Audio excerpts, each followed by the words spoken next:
Welcome to Township Talks. This week's hot topic is on data centers. We recently hosted a local government challenges and solutions forum on data centers at the PSATS annual conference. We heard several townships that have dealt with data centers in their own backyards.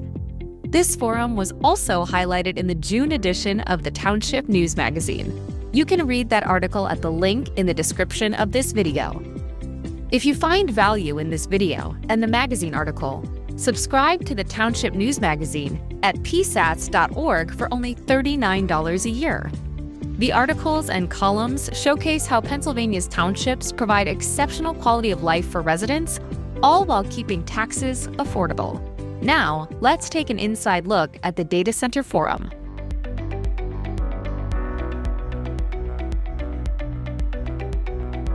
What can municipalities that do not have zoning, what can they do or not do? What tools do they have?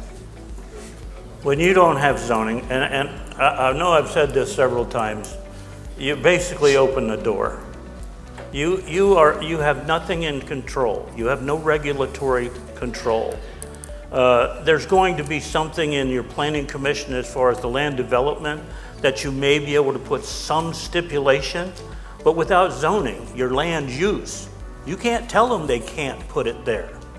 They are coming and they're going to want to put it where they want it. The only thing that I would recommend if you don't have zoning and you are a small municipality and can't afford to formulate a zoning ordinance, which could run you between $30,000 to $150,000 professionally done, I would suggest that you get with a neighboring township that may have zoning, or get together with several. You're not giving up authority by joining together in a zoning picture. The larger the land mass, the more you can specifically say what goes where. If you don't have it, you're at their mercy. And I'm sorry, you talk to your lawyers, but you'll get that same answer, I believe. How do you explain to your residents that if you don't take action to amend your ordinances, that they can go anywhere? You don't really have any control about that. And what can the challenge is communicating with them what a township can and can't do. Any suggestions for folks that are just starting the process? When we started our ordinance in Limerick, it was before all the public outcry against data centers. So since then, now that the applications are in, obviously the board is dealing with the public pushback that everyone is dealing with. So I would suggest that get out in front of what a township can, if you don't have a data center ordinance, get out in front of what a township can legally put into a ordinance to protect the township.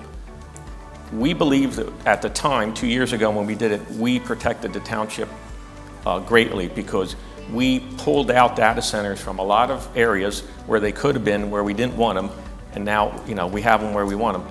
But you're going to be getting pressure from the public to say no based on things that are outside the jurisdiction of the township. And such as electric rates are going to go up, say no. I don't believe, and again, I know there's probably people in Limerick who are listening to this. I'm not advocating one way or another. I'm just saying I don't know if there's anything in any zoning ordinance or any legal ability of a township to say no to a project because electric rates are going to increase.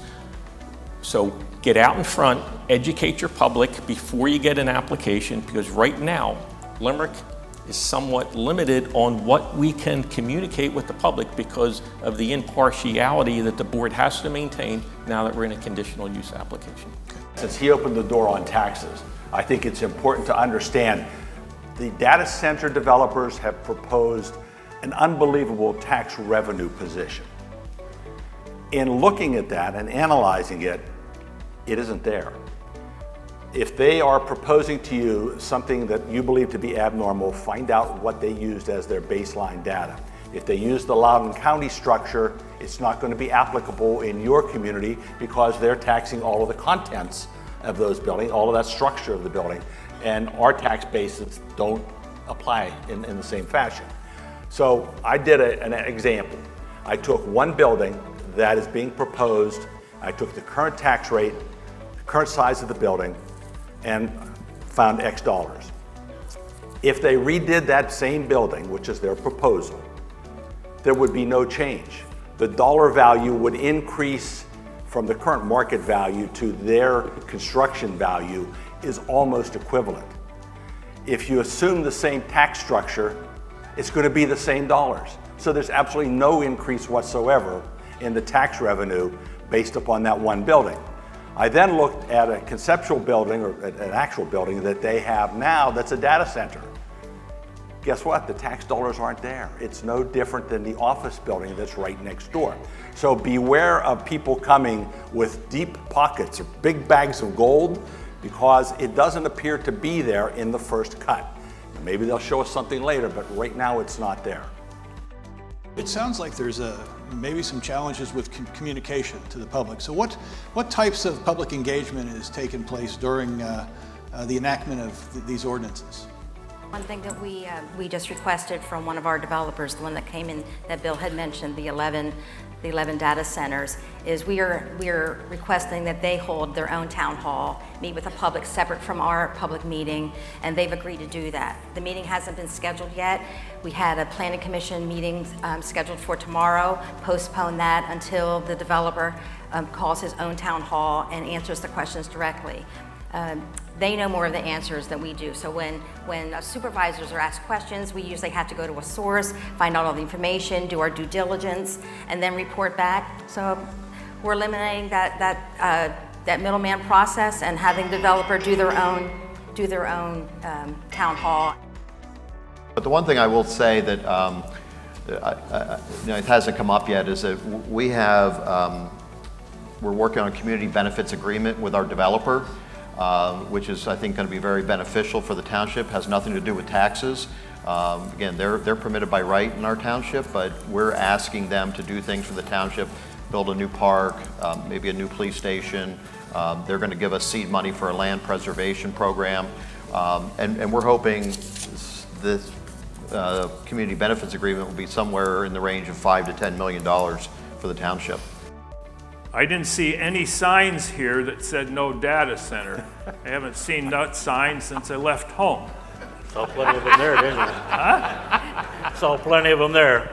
They would be holding them up. They have t-shirts, yellow t-shirts, no data center. But we scheduled a meeting in July to approve this zoning. And we have a big pavilion.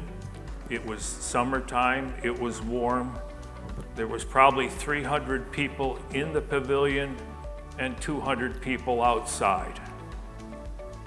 And it was truly awful. And I'm not kidding, awful. And the book face, not Facebook, book face, after the meeting was horrendous. There was 40 or 50 people that spoke. We did not deny anyone to speak, even if they didn't live in our town. Some lived a considerable distance away. We allowed everyone to speak. When it was the supervisor's turn to speak, I pretty much wasn't allowed to speak. They stopped me from speaking. I got quiet for a minute, tried to talk again, couldn't talk. Our attorney was conducting the meeting, and I said, I'm done. So we had an executive session for a couple of minutes. We came back in, we voted, and we passed the ordinance. So hopefully we did our homework. Missy and I have gone to a lot of meetings. We've gone to Zoom meetings, we've gone to meetings in other counties. We've gone to all the meetings here. We're really trying to be as educated as we can.